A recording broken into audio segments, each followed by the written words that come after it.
नमस्कार साथियों, गौरव ज्ञान धारा में आप सभी का स्वागत है। कल मेवाड़ का इतिहास तकरीबन पूरा होने वाला था, लेकिन थोड़ी सी क्लास बाकी रही थी, वो आज पढ़ेंगे। आज की क्लास भी वैसे आप लोगों को पता है एंड टाइम पे शेड्यूल की है और विचार वैसे कम ही था लेने का, लेकिन आप लोगों की नियमितता टूट जाती है तो लेनी भी पड़ती है। दरअसल आप भी एक परिवार है और मेरा दूसरा परिवार भी है यहाँ पे, तो आप लोगों से मैं सारी चीजें वैसे भी साझा करता ही हूँ। छोटी वाली अपनी जो बच्ची है वो बीमार है उसको हॉस्पिटल लेके गया था, और जब घर के बच्चे बीमार होते हैं तो मूड थोड़ा सा ऐसे ही होता है। तो अभी जस्ट जैसे आया था और फिर उसके बाद में समय भी हो गया, फिर मैंने कहा कल की क्लास थोड़ी बाकी है, वो लेनी भी पड़ेगी, नहीं तो स्टूडेंट कहेंगे गुरुजी आप ही नियमित नहीं हो तो हम कैसे नियमित रहेंगे। तो चलिए कोई नहीं, जैसे भी है अभी वो ठीक हो जाएगी, वैसे चेक करवा दिया है तो। और मतलब घर के बच्चे यदि बीमार होते हैं ना, अपन बीमार चाहे कितने ही हो जाए, बच्चे बीमार होते हैं तो मन नहीं लगता फिर। तो इसलिए ये थोड़ा सा आप लोग कह रहे थे ना कि गुरुजी आए नहीं, 8-4 हो गए, 8-5 हो गए। तो कई बार कंडीशन ऐसी होती है बेटा कि क्लास लेना हमारे हाथ में नहीं होता है, फिर भी आप लोग तो फिर भी बंक मार जाते हो कि क्या है आज नहीं तो कल देख लेंगे, रिकॉर्डेड देख लेंगे, लेकिन हमें तो क्लास लेनी ही पड़ती है। तो ये चीजें हैं। चलिए शुरू करते हैं, कोई दिक्कत नहीं है ना, चलता है ये चीजें। वैसे इंसान का बीमार होना जरूरी होता है, आप लोगों के लिए बता दूं, इंसान जब बीमार होता है ना तो उसकी इम्यूनिटी पावर बढ़ती है, और है ना, उसकी इम्यूनिटी पावर बढ़ती है, अलग अलग रोगों से लड़ने की क्षमता बढ़ती है। तो सर्दी खांसी जुकाम बुखार वगैरह ये होने चाहिए, जो अपन सुनते हैं कई सालों तक नहीं हुए, फिर कई सारी ऐसी मतलब एकदम से बड़ी बीमारी उजागर हो जाती है।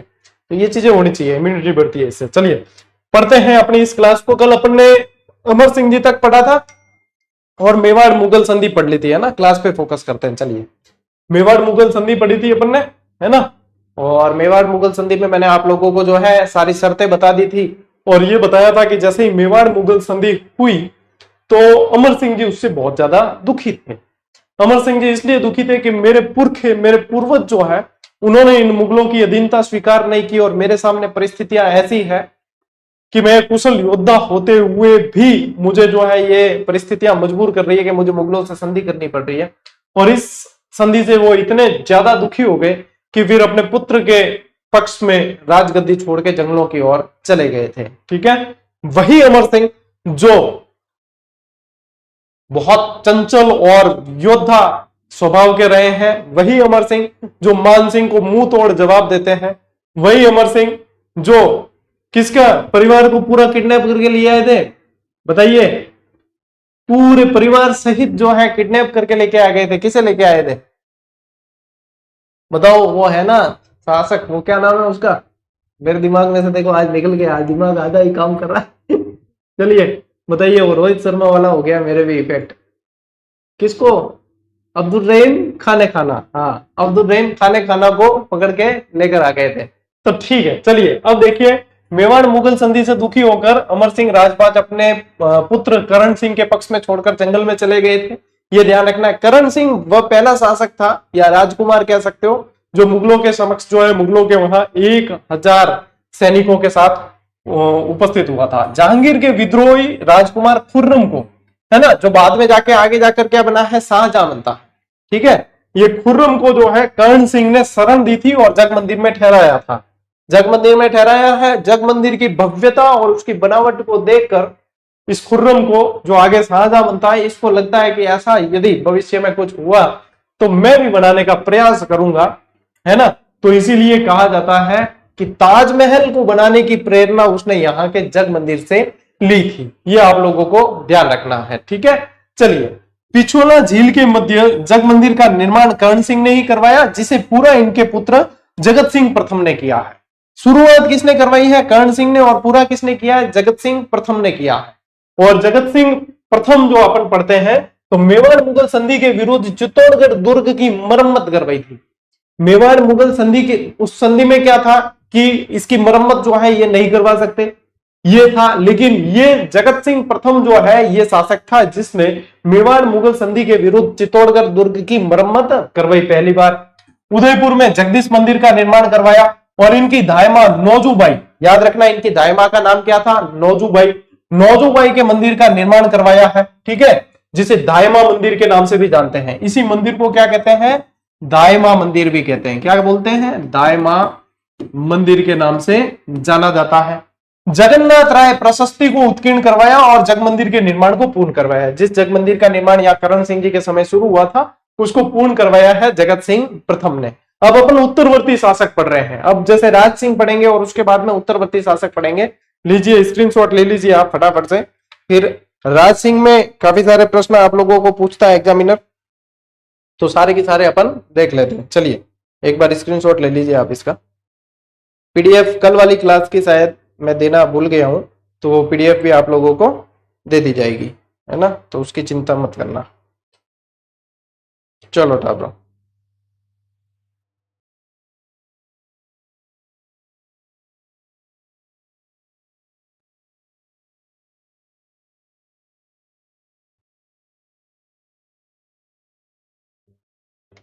बढ़े आगे।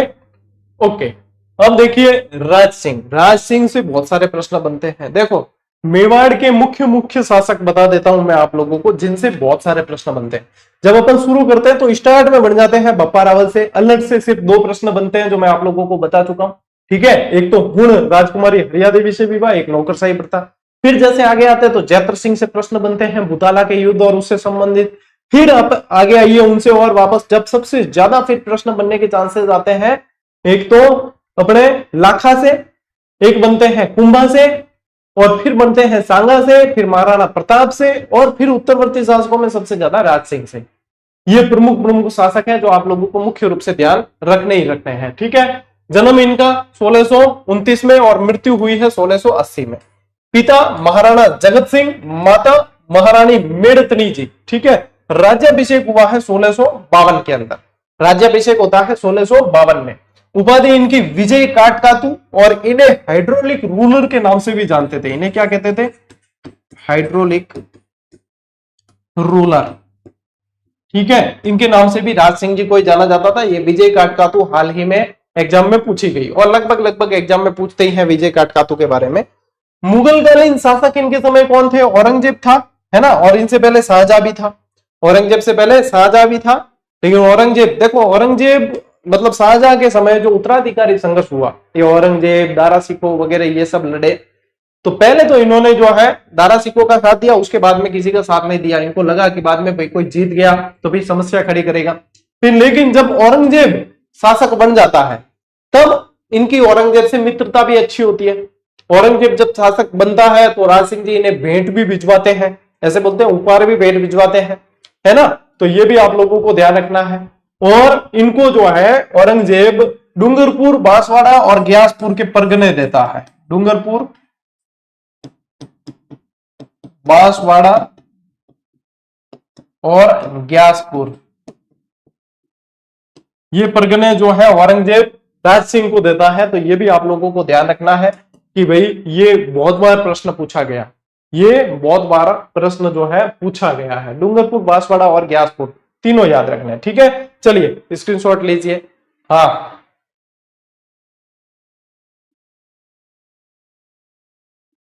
चलिए आगे बढ़ते हैं। औरंगजेब और राज सिंह के मध्य संघर्ष के कारण क्या क्या रहे? देखो पहले तो ये मित्र थे। अब सबसे ज्यादा जो संघर्ष का कारण रहता है वो ये है अपनी अपनी साम्राज्यवादी नीति। अब क्या हुआ कि जब इनके उत्तराधिकारी युद्ध चल रहा था, जब औरंगजेब के समय, और जब ये जो है उलझे हुए थे पूरी तरीके से, तो राज सिंह जी ने क्या किया? राज सिंह जी ने जो है टीका दौड़ का आयोजन करवाया। टीका दौड़ क्या होती है? राज सिंह जी ने टीका दौड़ करवाई है, ये भी ध्यान रखना। टीका दौड़ क्या होती है? अपने राज्य को छोड़कर आसपास वाले राज्यों में जो है छापामारी की जाती है, और एक तरह के मतलब खेल के बहाने और इस तरीके से आसपास के जो ठिकाने होते हैं वहां पे छापामारी की जाती है, और उसके आड़ में जो है राज्य जीते जाते हैं। तो इन्होंने टीका दौड़ का आयोजन करवाया, और टीका दौड़ से कई सारी मुगल चौकियों को जीत लिया था इन्होंने। इस टीका दौड़ के माध्यम से बहुत सारी मुगल चौकियों को जीत लिया था, है ना। दरीबा, मांडल, बनेड़ा और आसपास की और भी बहुत सारी जो चौकियां थी, मुगल चौकियां, उनको जीत लिया था। तो एक कारण तो यही हो गया, ठीक है। दूसरा कारण, अब सबसे पहला कारण तो साम्राज्यवादी नीति, दूसरा कारण यह है। तीसरा कारण है कि औरंगजेब ने जजिया कर पुनः लगाया था। औरंगजेब ने 1679 में जो है बताते हैं कि जजिया कर लगाया है। और 69 के अंदर औरंगजेब ने एक घोषणा की थी, इलाहाबाद की घोषणा, जिसमें सारे मंदिर तोड़ने की जो है इसने घोषणा की थी। तो उस समय बहुत सारे जो है गोस्वामी भगत और ये भगवान की मूर्तियां लेके जो है राज सिंह जी के पास आते हैं। और तत्कालिक कारण फिर बताते हैं, एक तत्कालिक कारण भी रहा है ना, ये संघर्ष तो देखो चल ही रहा है। तत्कालिक कारण ये रहा है कि राजकुमारी चारुमती से विवाह को लेकर इनके मध्य जो है युद्ध छिड़ जाता है। राजकुमारी चारुमती, ये देखिए, चारुमती से विवाह को लेकर, राजकुमारी चारुमती कहां की राजकुमारी थी? किशनगढ़ की राजकुमारी थी। मान सिंह इनके भाई थे, उन्होंने उनके पास में मतलब औरंगजेब ने जो है इसका चारुमती के लिए भाई रिश्ते की पेशकश की। अब जब चारुमती को यह पता चलता है, चारुमती इससे औरंगजेब से विवाह नहीं करना चाहती, और चारुमती राज सिंह जी के प्रति पहले से आकृष्ट थी, तो राज सिंह जी के पास में संदेश भिजवाती है कि राज सिंह जी, ये राज हंसिनी क्या आप बगुले का साथ करेगी, या तो मैं मरना पसंद करूंगी, या फिर आप जो है मेरा हरण करके मेरे से विवाह कर लीजिए। तो राज सिंह जी ने कर लिया चारुमती से विवाह। औरंगजेब को जब इस बात का पता चलता है, क्योंकि उसके लिए पहले से बात चल रही थी, तो फिर ये जो है वैमनस्य के बीज यहां से भी होते हैं। जजिया कर भी है, और भी बहुत सारे कारण हैं, ठीक है, पुनः जजिया लगाया। औरंगजेब के पुत्र अकबर द्वितीय को भी शरण दी थी राज सिंह जी ने, अकबर द्वितीय को भी शरण दी थी, तो यह भी एक कारण है, ठीक है। अकबर द्वितीय फिर यहां से भाग गया था दूसरी जगह। औरंगजेब के समय श्रीनाथ जी की मूर्तियां लेकर भागे गोसाई दामोदर और गोपीनाथ को राज सिंह जी ने शरण दी, और सिंहर, जिसको वर्तमान में आप श्रीनाथ जी के नाम से जानते हैं, और काकरोली में मूर्तियां स्थापित करवाई। ये भी पूछते हैं आप लोगों को, है ना, ये राज सिंह जी के समय जो है स्थापित करवाई है श्रीनाथ जी के मंदिर की मूर्तियां, ये भी आप लोगों को ध्यान रखना है। और राज सिंह जी के अंदर क्या ध्यान रखोगे? राजसमंद झील का निर्माण करवाया है, जहां पे विश्व की सबसे बड़ी प्रशस्ति लगी हुई है, जिसका नाम है राज प्रशस्ति। 25 काली पट्टिकाओं पे उत्कीर्ण ये प्रशस्ति है। रणछोड़ भट्ट तेलंग ने इसे उत्कीर्ण किया है, इसको लिखा है रणछोड़ भट्ट तेलंग ने, जो यहाँ पे राजसमंद झील पे स्थित है। पहले ये राजसमंद को राजनगर के नाम से जाना जाता था, फिर ये झील बनाई तो इसका नाम क्या रखा? राज समुद्र। क्या नाम रखा? राज समुद्र के, राज सिंह जी बनाया जिसको समुद्र, और फिर उससे हो गया राजसमंद, और इस झील के नाम पर पहला जो है जिला जाना जाता है राजसमंद जिला, ठीक है। इसी राजसमंद झील के किनारे सबसे बड़ी राज प्रशस्ति उत्कीर्ण है, तो यह भी आप लोगों को ध्यान रखना है, ठीक है। चलिए स्क्रीनशॉट लीजिए। आज की क्लास वैसे शॉर्ट ही रहने वाली है, क्योंकि इससे पहले जो 2 क्लासें आई है बहुत बड़ी रही है, और अपन ने पूरा मेवाड़ वंश उसमें पढ़ा है। आगे देखिए, राज सिंह जी के अलावा जो है आप लोगों को ध्यान रखना है अन्य महत्वपूर्ण शासक और उनसे रिलेटेड मुख्य मुख्य तथ्य ध्यान रखने हैं, ठीक है। उनसे रिलेटेड मुख्य मुख्य तथ्य ध्यान रखने हैं। तो देखो ठाकुर, महाराणा राज सिंह के बाद में शासक कौन बने हैं? राणा जय सिंह। तो कई बार क्या है, जय सिंह जैसे ऑप्शन में आता है ना, तो जय सिंह ऑप्शन में आती है, विद्यार्थी क्या सोचते हैं? कछुआ वंश से रिलेटेड। राणा जय सिंह यदि लिखा हुआ है तो मेवाड़ से संबंधित है, क्योंकि राणा की उपाधि राणा जो है कौन लगाते थे नाम के आगे? तो मेवाड़ के शासक जो है वो राणा लगाते थे। राणा जय सिंह ने सलूम्बर में जयसमंद झील का निर्माण करवाया। सलूम्बर के अंदर जयसमंद झील का निर्माण करवाया। इसी के पास में लसाड़िया का पठार भी है, तो ये ध्यान रखना। मेवाड़ मुगल द्वितीय संधि किसके समय हुई पूछते हैं, तो राणा जय सिंह और औरंगजेब के मध्य 1681 में हुई है, ठीक है। पहली संधि अमर सिंह जी के समय हुई है, दूसरी संधि किसके समय हुई है? यहाँ पे राणा जय सिंह के समय हुई है, राणा जय सिंह और औरंगजेब के मध्य 1681 के अंदर। कर्नल जेम्स टॉड क्या कहता है? कर्नल जेम्स टॉड के अनुसार बापा रावल की गद्दी का गौरव बनाए रखने वाला अंतिम राजा संग्राम सिंह द्वितीय था। संग्राम सिंह द्वितीय के बारे में ये कोटेशन किसने कहा है? अपने कर्नल जेम्स टॉड ने। और संग्राम सिंह द्वितीय ने ही, जो आप उदयपुर में सहेलियों की बाड़ी देखते हो, वो सहेलियों की बाड़ी और बैद्यनाथ मंदिर का निर्माण करवाया मेवाड़ के अंदर, वो संग्राम सिंह जी द्वितीय ने करवाया है। और संग्राम सिंह जी के अंदर ये कोटेशन याद रखना, कर्नल जेम्स टॉड का।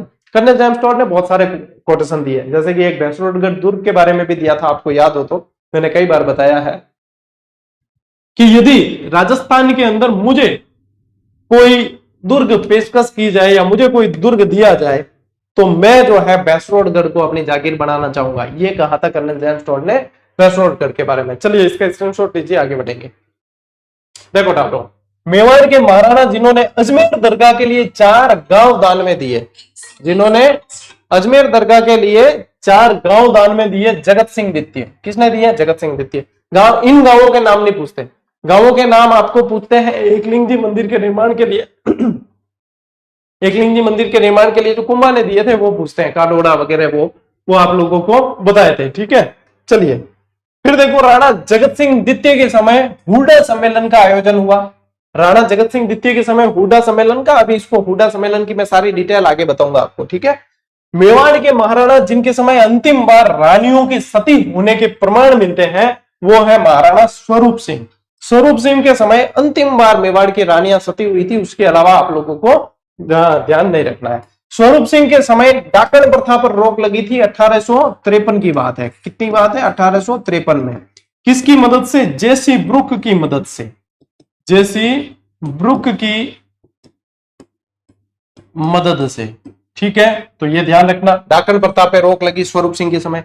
स्वरूप सिंह ही थे जो 1857 की क्रांति के समय भी शासक थे, और नीमच से भागे हुए जो अंग्रेज अधिकारी थे उनको रुकवाया था जगमंदिर के अंदर, वो स्वरूप सिंह जी ने ही रुकवाया था। स्वरूप सिंह जी की नीति 1857 की क्रांति के समय अंग्रेजों के पक्ष की रही है। ठीक है, क्रांतिकारी विरोधी रही है, तभी इन्होंने ये इनको रुकवाया था, तो ये भी ध्यान रखें। ठीक है, चलिए आगे बढ़ते हैं। वीर विनोद के लेखक श्यामल दास मेवाड़ के राणा सज्जन सिंह के दरबारी थे। सज्जन सिंह जी के अलावा ध्यान रखना स्वरूप सिंह जी के भी दरबारी थे। स्वरूप सिंह जी के भी दरबारी थे। ठीक है, नहीं स्वरूप सिंह नहीं, शंभू सिंह। ठीक है, इनके बाद में शासक हुए शंभू सिंह जी। शंभू सिंह और सज्जन सिंह ऐसे लिखता। इनके जो है श्यामल दास, इनके समय दरबारी कवि हुए। मेवाड़ के भीम सिंह जी अंग्रेजों के साथ सहायक संधि करने वाले शासक थे, और मेवाड़ के महाराणा सरदार सिंह के समय 1841 में मेवाड़ भील कोर बटालियन की स्थापना की गई थी। ठीक है, तो यह ध्यान रखना। महाराणा फतेह सिंह के समय दिल्ली दरबार का आयोजन हुआ है, और उस समय जब ये दिल्ली दरबार में शामिल होने के लिए जा रहे होते हैं तब केसरी सिंह 13 सोठे लिखते हैं, और उन 13 सोठों से जो है फतेह सिंह जी का सोया हुआ ईमान जाग जाता है, उनके पुरखों की याद दिलाते हैं केसरी सिंह जी, और इनको जो है दिल्ली दरबार में जाने से रोक देते हैं। 1903 का वो दिल्ली दरबार था, उसमें जाने से इन्हें रोकते हैं 1903। ठीक है, मेवाड़ के अंतिम शासक कौन हुए हैं? भूपाल सिंह थे, जो एकीकरण के समय भी महाराज प्रमुख बने। एकीकरण के समय भी थे और महाराज प्रमुख बने भूपाल सिंह जी। फतेह सिंह जी के बाद बने हैं भूपाल सिंह जी, जो एकीकरण के समय भी थे और महाराज प्रमुख बने थे। स्क्रीनशॉट ले लीजिए। इसके अलावा मैंने आपको अभी बताया था कि हुडा सम्मेलन में आपको डिटेल करवा दूंगा। देखो, हुडा सम्मेलन का आयोजन किया क्यों गया था? क्योंकि मराठों के हो रहे थे आक्रमण। मराठों के आक्रमण को रोकने के लिए। मराठों की क्या नीति होती थी? धन लूटो। मराठे आक्रमण करते थे तो क्या करते कि आश्रित बनाते अपने ऊपर और हमला करके धन लूटने की नीति होती थी। तो यहाँ के राजा मारवाड़ के सारे परेशान थे, तो इन्होंने हुड्डा नामक जगह पर जो है सम्मेलन किया, और उसमें मतलब जो है रामपुरा नाम का एक गांव था, वहां पे हर बार वर्षा ऋतु में एकत्रित होने की बात की गई। और ऐसे तो हुड्डा सम्मेलन में कौन कौन शामिल हुए ये पूछते हैं, हुड्डा सम्मेलन किसकी अध्यक्षता में हुआ ये पूछते हैं, और हुड्डा सम्मेलन की योजना किसने बनाई ये पूछते हैं। तो सारी चीज जो है आप लोगों को एक साथ बता रहा हूं। हुड्डा सम्मेलन का उद्देश्य मराठों के विरुद्ध राजपूत एकता और मराठों के बढ़ते हस्तक्षेप को राजस्थान में रोकना था। ठीक है, संग्राम सिंह द्वितीय के समय जो है योजना बन गई थी। संग्राम सिंह द्वितीय के समय योजना बनी थी, लेकिन अध्यक्षता किसने की है? जगत सिंह द्वितीय ने, क्योंकि संग्राम सिंह द्वितीय की उस समय हो गई थी मृत्यु। ये कब हुआ है? 1734 में। ये कब हुआ है? 1734। ठीक है, तो ये ध्यान रखना आपको। 17 जुलाई 1734 दिनांक कब है? 17 जुलाई 1734। हुआ कहां? भीलवाड़ा में। योजना बन गई थी, संग्राम सिंह जी द्वितीय के समय ही बन गई थी, इनके द्वारा बनाई। आयोजन करवाया है सवाई जय सिंह ने, और अध्यक्षता की है जगत सिंह द्वितीय ने। अध्यक्षता किसने की है? जगत सिंह द्वितीय ने। शामिल कौन कौन हुए? देखो, सवाई जय सिंह जयपुर से, अभय सिंह जोधपुर से, जोरावर सिंह बीकानेर से, महाराणा जगत सिंह द्वितीय उदयपुर से, राज सिंह किशनगढ़ से, गोपाल सिंह करौली से, दलाल सिंह बूंदी से, दुर्जन साल कोटा से, और भगत सिंह नागौर से। ये सारे जो हैं इसमें शामिल हुए, और इनसे प्रश्न पूछते हैं आपको। और इनके ये तय हुआ था, बात ये तय हुई थी कि रामपुरा के अंदर जो है हर वर्षा ऋतु एकत्रित होंगे, लेकिन ऐसा बाद में हुआ नहीं, क्योंकि ये सारे के सारे एक मतलब सूरमा थे, और सारे सूरमाओं को एक साथ एकत्रित करना बहुत मुश्किल होता है, उनको मना कर आगे ले जाना बहुत मुश्किल होता है। तो ये चीजें आप लोगों को ध्यान रखनी है। चलिए स्क्रीनशॉट ले लीजिए भाई। स्क्रीनशॉट ले लो टावरों। और इसी के साथ आज की क्लास मैंने आपको कहा था शॉर्ट एंड स्वीट, क्योंकि कल की जो बाकी थी वो आज क्लास देने के उद्देश्य से ही ली थी, और परिस्थिति आपको पता ही है। फिर भी मैंने कहा कि ये 20-25 मिनट की ही चाहे क्लास हो लेकिन देनी पड़ेगी, क्योंकि कई सारे विद्यार्थी सिर्फ इसलिए भी क्लास देखते हैं कि उनकी नियमितता नहीं टूटे। तो मेरा मतलब बहुत सारी नैतिक जिम्मेदारियां हैं आप लोगों के प्रति, आप लोगों का प्रेम इतना है तो ये क्लास देनी जरूरी थी। कल अब स्टार्ट करेंगे अपन मारवाड़, ठीक है, मारवाड़ के शासक कल स्टार्ट करेंगे, कल एक क्लास पढ़ लेंगे, फिर सोमवार को आएगी आपके। ठीक है, चलिए साथियों आज की क्लास में इतना ही। हम मिलते हैं अपन अगली क्लास में अगले सेशन में, तब तक के लिए राम राम, जय हिंद।